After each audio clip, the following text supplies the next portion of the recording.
Hello बच्चों, नमस्कार। एक बार फिर स्वागत है आपका आपके अपने YouTube चैनल फिजिक्स की आत्मा पर। तो आज हम नवी के गणित में बहुत ही इंपॉर्टेंट चैप्टर सांख्यिकी को करने जा रहे हैं ना। तो अध्याय 12 का जो चैप्टर है आपका सांख्यिकी, और आपके जो अभी एग्जाम होने वाली है, हम पूरे महीने मार्च के महीने में सभी सब्जेक्ट के आईएमपी क्वेश्चन के वीडियो हम रोज आपके लिए लेकर आएंगे। तो आइए हम देखते हैं। सबसे पहले जो आपको क्वेश्चन दिया है सांख्यिकी के अंदर, एक राज्य के विधानसभा के चुनाव में विभिन्न राजनीतिक पार्टियों द्वारा जीती गई सीटों के परिणाम नीचे दिए गए है ना। तो देख लेते हैं हम। राजनीतिक पार्टी के नाम दिए कि A B C D E F, ये तो राजनीतिक पार्टी हुई है। और जीती गई सीटें 75, 55, 37, 29, 10 और 37। तो आपको करना क्या इसमें कि मतदान के परिणामों को निरूपित करने वाला एक दंड आलेख खींचिए। तो आइए आज हम जानते हैं कि किस तरह से दंड आलेख खींचा जाता है। तो ये जो आपकी सांख्यिकी होती है, इसमें क्या होता है, बार चार्ट होता है, दंड आलेख होता है, उसके बाद में वृत्त वाले चार्ट होते हैं, सब बहुत सारे चार्ट होते हैं जिसकी मदद से हम सारे डाटा को एनालिसिस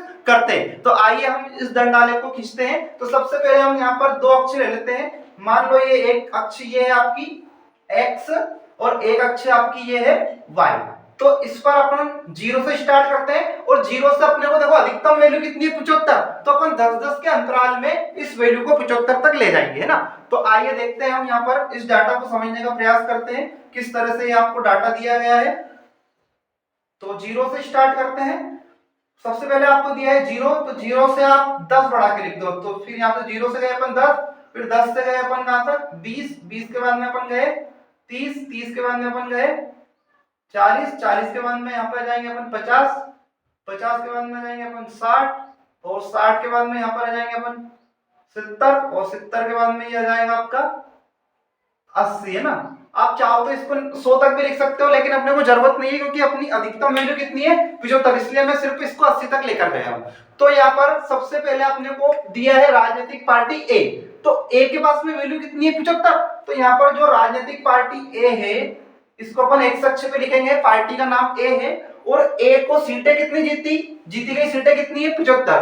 तो देखो 70 के बाद में यहाँ पर कहीं ना कहीं 75 आएगा। तो इस तरह से हम इसका चार्ट खींचेंगे, ये बार ग्राफ बनाएंगे, इस तरह से जाएगा।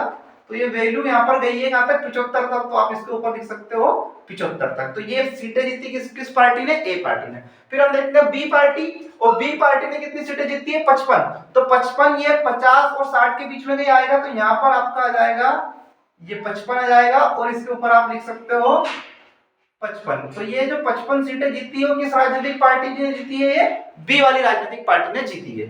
फिर 55 के बाद में आपको दिया है सी, सी ने कितनी जीती है 37। तो 37 कहीं ना कहीं ये 30 और 40 के बीच में यहाँ पर रहेगा। तो हम इसको थोड़ा सा 35 से ऊपर लेंगे 1-2 पॉइंट, और ये आपकी आ जाएगा इस तरह से। यहाँ पर आप जाएगा आपका 37 सीटें आ जाएगी, और ये किस राजनीतिक पार्टी ने जीती है, ये सी वाली राजनीतिक पार्टी ने जीती है। फिर आगे देखते हैं हम डी, और डी ने कितनी सीटें जीती है 29। तो 29 ये 30 के नीचे 20 और 30, तो लगभग 30 के पास में आएगा, लेकिन 30 तक मत टिकाना इसको क्योंकि एक संख्या कम है, तो इसको थोड़ा सा अपन नीचे बना लेंगे। तो इसने कितनी सीटें जीती है, डी ने 29। तो यहाँ पर अपन लिख देंगे 29, ये आ जाएगा आपका डी ने जीती है। फिर डी के बाद में ई ने कितनी जीती है 10। तो 10 तो ये यहीं पर है, तो देखो ये सबसे नीचे यहाँ पर अपन बना देंगे 10 पर। ये बार ग्राफ आपका बदल जाएगा 10 पर। और ये किसने जीती है 10 सीटें, ये 10 सीटें जीती है आपकी ई वाली पार्टी ने जीती है ना। और फिर इसके बाद में क्या है एफ, और एफ ने कितनी जीती है 37। तो 37 देखो ये यहाँ पर है, तो सेम इसी साइज का अपन एक और बार ग्राफ बना देंगे, और यहाँ पर अपन लिख देंगे 37 सीटें जीती है।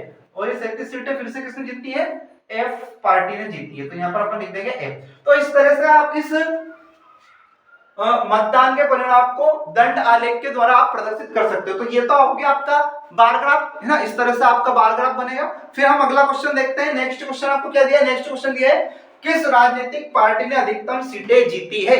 तो आप मुझे देखकर बता सकते हो कि सबसे बड़ा ग्राफ किसका गया है, यहाँ पर सबसे बड़ा ग्राफ गया ए पार्टी का। तो सबसे अधिकतम सीटें ए ने जीती है, और अधिकतम कितनी जीती है 75। तो विजेता भी आपकी कौन सी पार्टी हुई, ए वाली, क्योंकि उसने कितनी सीटें जीती है 75। तो इस तरह से आपसे वो कुछ भी क्वेश्चन पूछ सकता है। वो पूछ सकता है ए और बी का अंतर, तो आप इन दोनों का अंतर निकाल सकते हो 75 में से 55। ए और बी का योग, तो इन दोनों को आप जोड़ सकते हो, है ना। तो यहाँ पर आप देख सकते हो कि सबसे कम सीटें किस पार्टी को मिली है, तो सबसे कम सीटें ई पार्टी को मिली है। तो इस तरह से क्या होता है कि जो भी आपका डाटा रहता है या जो भी आपकी बहुत सारी संख्या रहती है, तो इन बार ग्राफ के द्वारा हम उनका एनालिसिस बहुत आसानी से कर सकते हैं। तो इसी का हम सांख्यिकी के अंतर्गत पढ़ते हैं, जो कि डाटा एनालिसिस के लिए बहुत मददगार है ना। तो आइए हम इसमें आगे देखते हैं कि और भी किस टाइप के क्वेश्चन बन सकते हैं। तो देखो इसमें विभिन्न प्रकार के क्वेश्चन आपको बन सकते हैं, जो कि मैं आपको आगे आने वाले वीडियो में लेकर आऊंगा।